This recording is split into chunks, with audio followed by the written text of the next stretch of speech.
was geträumt hatte, das ist nun Wirklichkeit, das junge und das alte Deutschland. Berlin 10 February chancellor بننے کے بعد Hitler کی پہلی تقریر.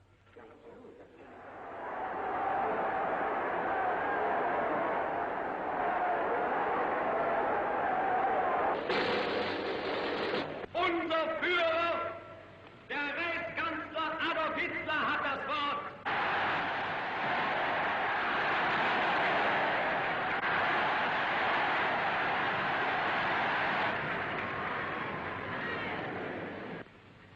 Deutsche Volksgenossen und Genossinnen.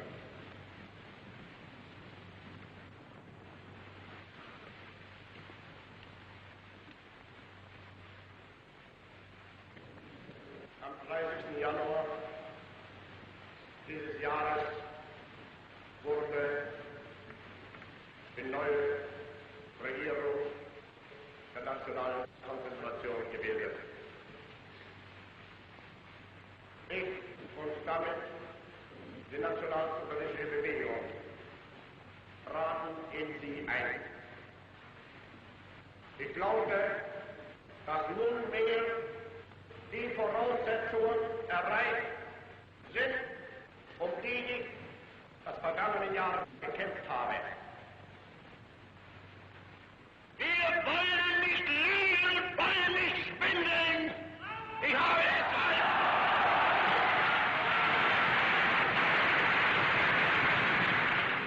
deshalb es abgelehnt, jemals vor dieses Volk hinzutreten und billige Versprechungen zu geben.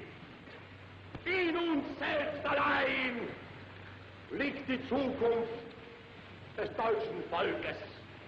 Wenn wir selbst dieses deutsche Volk emporführen durch eigene Arbeit, durch eigenen Fleiß, eigene Entschlossenheit, eigenen Trotz, eigene Beharrlichkeit, dann werden wir wieder emporsteigen, genau wie die Väter einst auch Deutschland nicht geschenkt erhielten, sondern selbst schaffen mussten.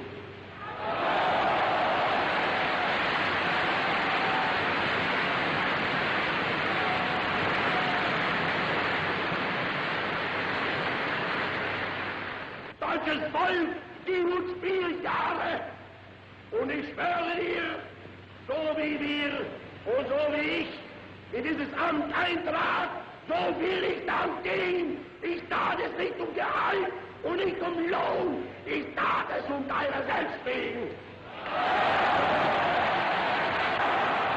اب ظلم کا ایک نیا دور شروع ہوتا ہے.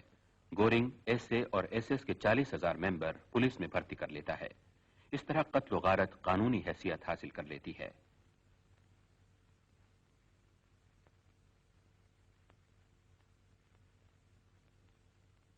ستائیس فروری 1933 کو رائک سٹاک کی عمارت آگ لگنے سے نیچے آ رہتی ہے، لیکن کمیونسٹوں اور دوسرے لوگوں کو گرفتار کرنے کے لیے فہرست پہلے ہی سے تیار تھی. نازیوں نے پروپیگنڈا شروع کر دیا کہ یہ آگ کمیونسٹوں نے لگائی ہے. اس آگ کا بہانہ لے کر ہٹلر مخالف پارٹیوں کو غیر قانونی قرار دے دیتا ہے. ایک ڈچ مین وان ڈے لوبے جو اسی رات رائک سٹاک میں پکڑا گیا تھا 4 کمیونسٹوں کے ساتھ عدالت میں پیش ہوتا ہے اور یہ بات کھل کر سامنے آتی ہے کہ ڈچ مین کے اور بھی ساتھی ہونے چاہیے. کمیونسٹ بے قصور ہیں. ملزم ڈیمیتروف کھلے عام کہتا ہے کہ نازیوں کو رائک سٹاک میں آگ لگا کر دوسرے پر الزام تھوپنے میں ہی فائدہ ہے. اس کے تیکھے سوالوں سے گورنگ آگ ببولا ہو جاتا ہے.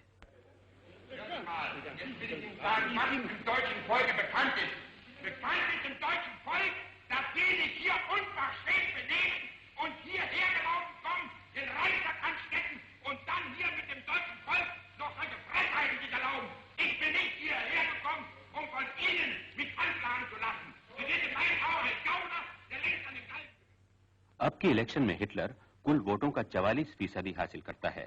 اسے اب بھی فوج اور جرمن نیشنلسٹ پارٹی کی مدد چاہیے. آخرکار نئی حکومت کو پرشین روایات پر چلانا ہے.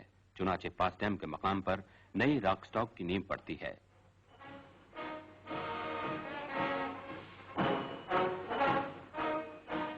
فوج اور ایسے گیریسن کے پرانے چرچ میں ملتے ہیں.